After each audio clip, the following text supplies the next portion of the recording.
Animers, balik lagi nih sama Animiao yang bakalan ngebahas tentang teori-teori dan fakta-fakta menarik seputar anime-anime populer kesukaan kalian.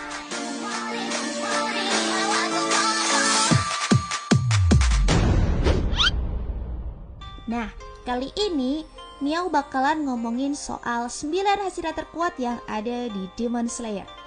Oke, untuk yang pertama kita bakalan ngomongin soal Gyuto Tomioka atau Hashira air. Seperti yang kalian tahu nih guys, kalau Gyu merupakan Hashira pertama yang ketemu dengan Tanjiro dan menyuruh Tanjiro untuk pergi ke tempat Urokodaki-san untuk berlatih menjadi Demon Slayer demi melindungi adiknya Nezuko.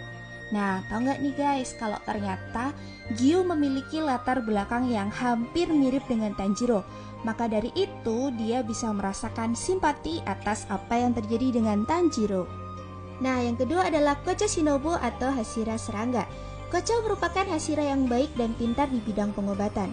Kocho dan saudaranya Kanae juga pernah menyelamatkan seorang anak perempuan bernama Kanao Tsuyuri dan melatihnya menjadi Demon Slayer. Kanao merupakan satu-satunya wanita yang bisa melewati ujian akhir bersama dengan Tanjiro dan Zenitsu. Teknik pernafasan serangga milik Kocho Shinobu merupakan turunan dari teknik pernafasan bunga dan teknik pernafasan air. Karena kurangnya kekuatan fisik Kocho, maka cara bertarungnya fokus dengan kombinasi tusukan dan potongan dangkal yang disertai dengan penggunaan racun. Dengan cara itu, ia bisa mengalahkan musuh tanpa harus memotongnya dengan tebasan fisik yang kuat. Yang ketiga adalah Gyome Himejima atau Hashira batu. Gyome merupakan Hashira yang sangat besar, tinggi, dan berotot. Sebelum dia menjadi Demon Slayer, Gyome tinggal di kuil bersama dengan anak-anak yatim. Namun suatu saat, kuil tersebut diserang oleh Oni dan seluruh anak-anak yatim itu tewas. Namun karena tubuh Oni telah menguap, kemudian dia dituduh atas segala pembunuhan anak-anak yatim itu. Dan saat itu juga Oyakata Sama datang dan menyelamatkan dia, serta mengajak Gyome untuk bergabung dengan Demon Slayer. Yang keempat adalah Kyojuro Rengoku atau Hashira api. Dia adalah anak dari Shinjiro Rengoku. Dia menggantikan posisi ayahnya yang dulu menjadi komandan Demon Slayer.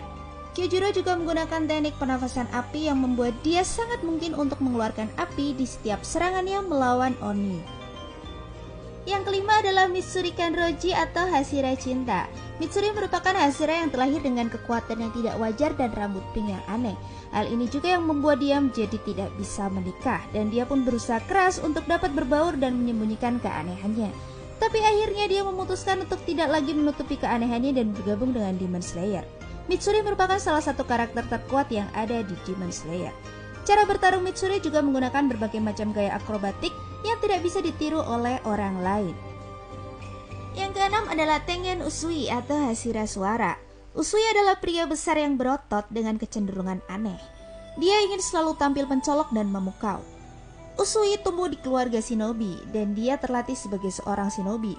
Hal tersebut membuat dia bisa bergerak sangat cepat dan sangat kuat. Teknik pernafasan suaranya merupakan turunan dari teknik pernafasan kilat yang memungkinkan dia untuk merubah pergerakan lawan menjadi suara yang bisa dia dengar dan mengidentifikasinya. Kemudian dia dapat terus mengeksploitasi celah itu dengan konsekuensi yang menghancurkan. Yang ketujuh adalah Obanai Iguro atau Hashira ular. Obanai sangat kejam kepada siapapun yang melanggar aturan Demon Slayer. Dia sangat tidak mempercayai Tanjiro dan Nezuko karena mereka dianggap telah melanggar aturan Demon Slayer. Obanai menggunakan teknik pernafasan ular yang merupakan turunan dari teknik pernafasan air dan menekankan pada kecepatan dan pergerakan ular. Yang kedelapan adalah Sanemi Shinozugawa atau Hashira angin. Sanemi adalah pemuda yang sangat mudah marah dan sering bertindak tanpa berpikir panjang. Hal tersebut terlihat pada saat pertama kali Sanemi bertemu dengan Nezuko dan Tanjiro di kediaman Oyakata Sama. Dia langsung menyerang Nezuko dan memancingnya dengan melukai tubuhnya sendiri. Dia berharap bahwa Nezuko bisa menyerang manusia, tetapi yang terjadi malah sebaliknya. Dan itu bisa membuktikan bahwa Nezuko tidak sepenuhnya kehilangan kesadarannya. Hal itu pula yang membuat Nezuko dan Tanjiro bisa diterima di kalangan Demon Slayer. Teknik pernafasan angin milik Sanemi mirip dengan teknik pernafasan binatang milik Inosuke yang mempertajam inderanya untuk merasakan musuh di sekitarnya. Teknik pernafasan angin milik Sanemi juga memungkinkan dia untuk dapat mengisi serangannya dengan angin yang sangat kuat.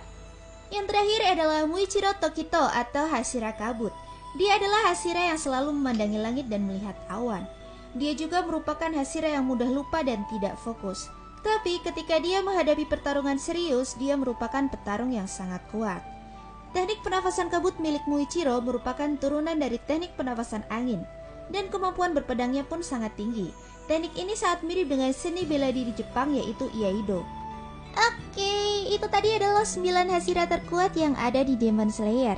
Thanks for watching ya Meow Lovers. Jangan lupa buat like video ini dan subscribe channel Animeow, terus nyalain notifikasinya. Oh ya nih, buat kalian para Meow Lovers yang punya pertanyaan-pertanyaan menarik seputar anime-anime kesukaan kalian, bisa langsung komen di bawah ya. Jadi